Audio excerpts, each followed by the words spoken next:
Maung Zarni is the co-founder of Forces of Renewal for Southeast Asia. He joins us now from London. Welcome to the program, Maung. The official death toll stands at about 1,600, but we now have this grim forecast from the US Geological Survey that says up to 10,000 people could have been killed. Given your knowledge of Myanmar, are you worried that the death toll could indeed be in the thousands? Absolutely. I'm not just from Myanmar. I'm from one of the hardest hit cities called Mandalay. So basically what happened is the much of the Burmese heartland we call dry zone plains, about 100, 200 miles radius were the hardest hit. And, the 1,600 death toll is just a tip of the iceberg. And Maung, we know that in 2021, a military coup seized power from the elected government. And since then, a civil war that had been raging in parts of the country had been intensified. How is that complicating rescue efforts? Well, the coup just triggered, the resumption of civil war, widespread across the entire country of like 14 regions.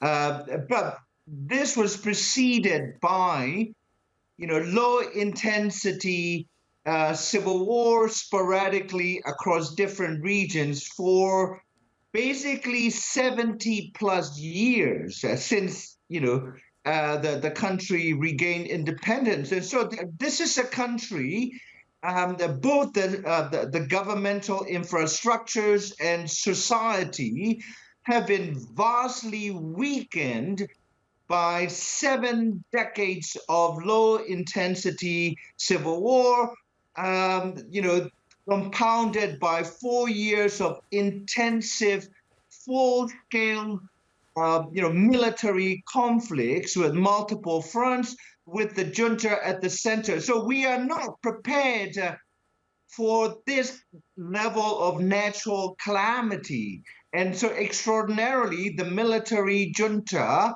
has asked for international assistance from any group, any individual, any government. So that is something to be welcomed. But at the same time, I think we need to realize that there are thousands and thousands of bodies trapped in 2 major cities called Sagaing on the west bank of Irrawaddy River and Mandalay on the east bank. And the reports from my friends and locals in those cities, as the day goes on, without any substantive international technological and other type of humanitarian rescue missions on a large scale, the chances of those trapped inside these collapsed buildings surviving are very, very slim. But we're looking at a very, very dire situation as far as the people. And the key is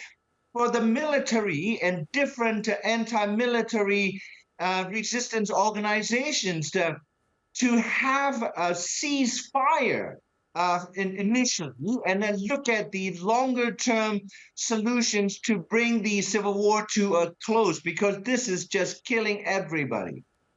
Yes, and we know that a handful of rescue teams have been allowed into the country, namely from neighbouring countries, including Singapore, Malaysia, China and Russia. But we have many more governments offering their assistance to help with the rescue and recovery mission. But given the fact that a lot of Myanmar's military rulers have become more reclusive and more suspicious of foreign intervention, do you believe that they might be blocking attempts by other countries to actually offer their assistance to the victims?